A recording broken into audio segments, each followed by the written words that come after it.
Digital personal data protection act DPDP এর সম্বন্ধে যদি জানতে হয় ভিডিওটা লাস্ট পর্যন্ত দেখবেন। কি আছে, ইউটিউবার নতুন নতুন চ্যানেল খুলেছেন, হতে পারে আপনার চ্যানেল ডিলিট, তার সত্ত্বেও আপনি জেলেও যেতে পারেন। ভিডিওটা লাস্ট পর্যন্ত দেখবেন, মোটেই স্কিপ করবেন না। 250 करोड़ 500 करोड़ तक जुर्माना लगाने का आइडिया कौन सोच सकता है।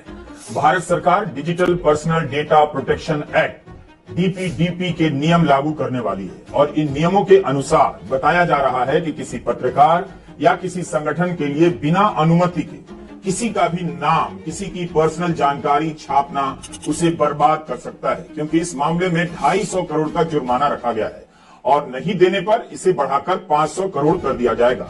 एक गरीब ইউটিউবার না, পত্রকার যারা নিউজ চ্যানেল বানাচ্ছে তাদেরও কিন্তু রিস্ক আছে।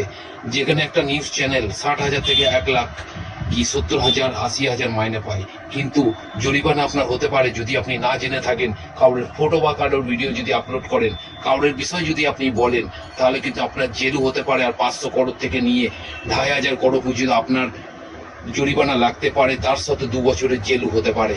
শুধু নিউজ চ্যানেল না, ইউটিউবারদেরও হতে পারে। ইউটিউবাররা এখন থেকে সাবধান হয়ে যান, নালে কিন্তু আপনারা পড়তে পারেন অনেক মুশকিলে।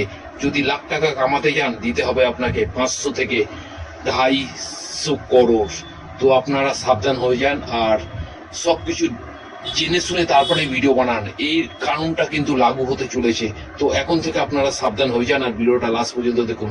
যারা চ্যানেলকে সাবস্ক্রাইব করেনি, এখনই সাবস্ক্রাইব করে রাখুন, লাইক কমেন্ট শেয়ার করে সব ইউটিউব ভাই বোনেদের কাছে ছড়িয়ে দিন, যারা কাউরের ভিডিও যেন আপলোড না করে।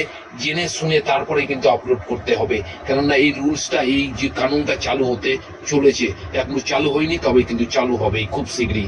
ভিডিওটা দেখুন আর বেশি বেশি করে শেয়ার করে সব ইউটিউব ভাই বোনদের কাছে শেয়ার করে দিন, যারা সবাই সতর্ক থাকতে পারে। কারণ এখন একটা মজবুর যে গরিব ছেলে যদি কোনো ভিডিও বানায়, যদি কাউরের সম্বন্ধে বলে বা কাউরের বড় সেলিব্রিটি বা কোনো কিছু কাউরের নামে যদি বলে, তার কিন্তু এত 2 বছর জেল প্লাস এত কোটি টাকা কিন্তু জরিমানা হতে পারে। যেখানে একজনের 300 টাকা রোজ, একটা জন মজুরি খেলে যেতে 300 টাকা রোজ, সেখানে 500 করোড় টাকা থেকে 2,500 করোড় টাকা কি করে দেবে? 2,500 না, 250 করোড়। তো 1 কোটি টাকা দেওয়ার কারোর ক্ষমতা নেই, যেখানে 300 টাকা রোজগার হয় না এই ইন্ডিয়াতে একটা ভাই বোনদের। হ্যাঁ, রাতে খেলে দিনে খাওয়ার চিন্তা করতে হয়, আর দিনে খেলে রাতে কি খাবো সেই চিন্তা করতে হয়।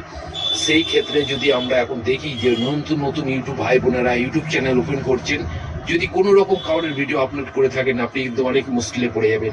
তো ভিডিওটা বেশি বেশি দেখুন আর এই চ্যানেলটাকে সাবস্ক্রাইব করে রাখুন, নতুন নতুন জানকারি পেয়ে যাবেন।